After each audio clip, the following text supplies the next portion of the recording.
Hola, ¿qué tal? Vamos a resolver hoy un ejercicio de respuesta natural en un circuito resistivo capacitivo. El circuito viene propuesto en el libro de Fundamentos de Circuitos Eléctricos de Matthew Sádico y el enunciado comienza con para una condición inicial de 60 volts, determinar el voltaje en el capacitor, el voltaje Vx, la corriente I0, que desde este momento definimos que sale del nodo N para cualquier tiempo t mayor o igual que cero.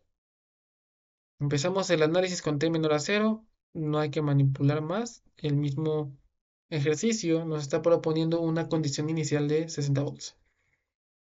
Continuamos con el análisis en t mayor a cero. En este momento sí empezamos a reducir la red, sería la suma en serie de R3 y este paralelo. A este arreglo paralelo entre R1 y R2 lo vamos a nombrar RY. Lo definimos así.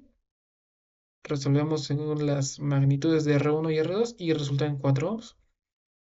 Por último, sumamos R3 y RY, que serían 8 y 4 ohms respectivamente, y resulta en 12. Una vez que nosotros hayamos encontrado este arreglo equivalente, ahora sí podemos proceder a encontrar el voltaje en el capacitor. Vamos a proponer un nodo A sobre el que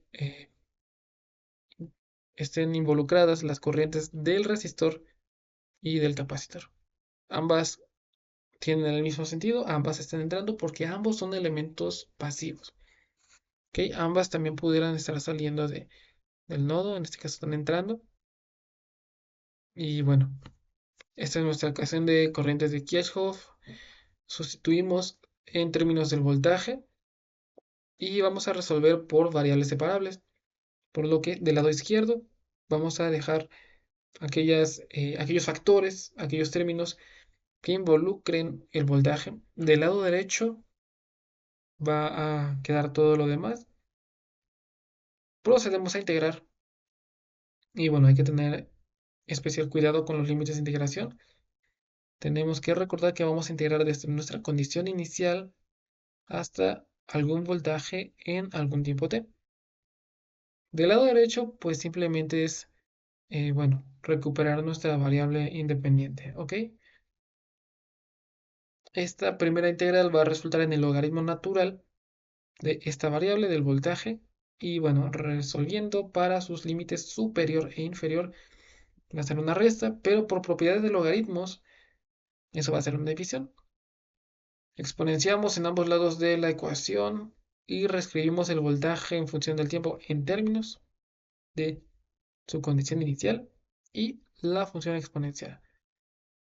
Una vez que sustituimos magnitudes, vamos a tener la expresión B en función del tiempo igual a 60 volts por E a la menos 0.25t.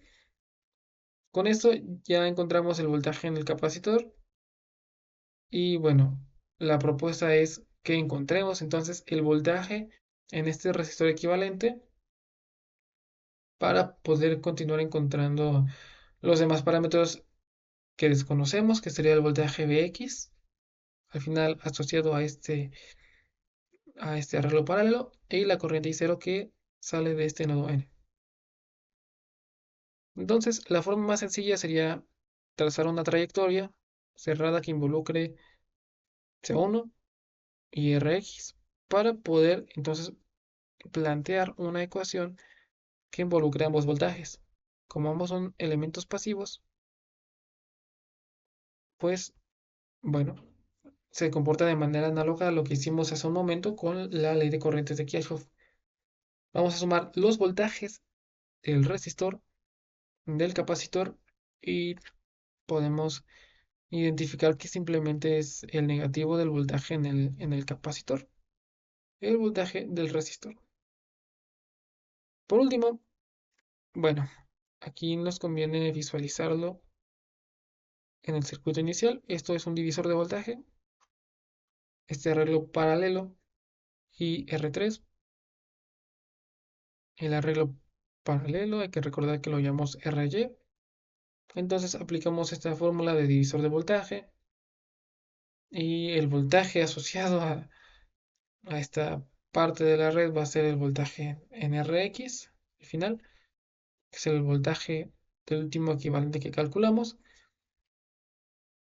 y sería 4 ohms sobre 4 ohms más 8 ohms por menos 60 volts de E a la menos 0.25T. Eso resulta en un voltaje X de menos 20 volts por E a la menos 0.25T. Nos queda un único parámetro por conocer, que es I0, y vamos a plantear una última vez la ecuación de corrientes de Kirchhoff, en este caso en el nodo N. Tenemos dos corrientes que están entrando al nodo, que son las respectivas de R1 y R2, y una corriente que sale, que es la corriente de interés, I0, por lo que, bueno, del lado izquierdo escribimos las que entran y del lado derecho las corrientes que salen, que solo es la de interés. Sustituimos en términos de voltaje por ley de Ohm. Podemos empezar a resolver aritméticamente desde aquí.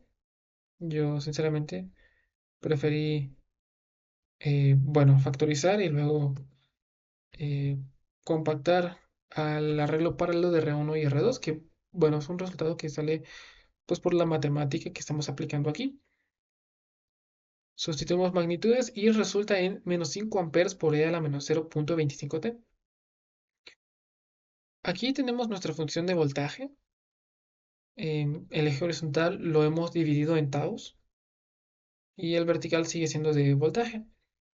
Podemos identificar que ha bajado bastante la amplitud de este elemento que almacena energía. Aproximadamente el 37% baja una vez transcurre un tiempo de un tau. Y bueno, la convención es que transcurridos 5 tau, el elemento que almacena energía, dígase capacitor o dígase bobina, ya se habrá descargado aproximadamente al 0%.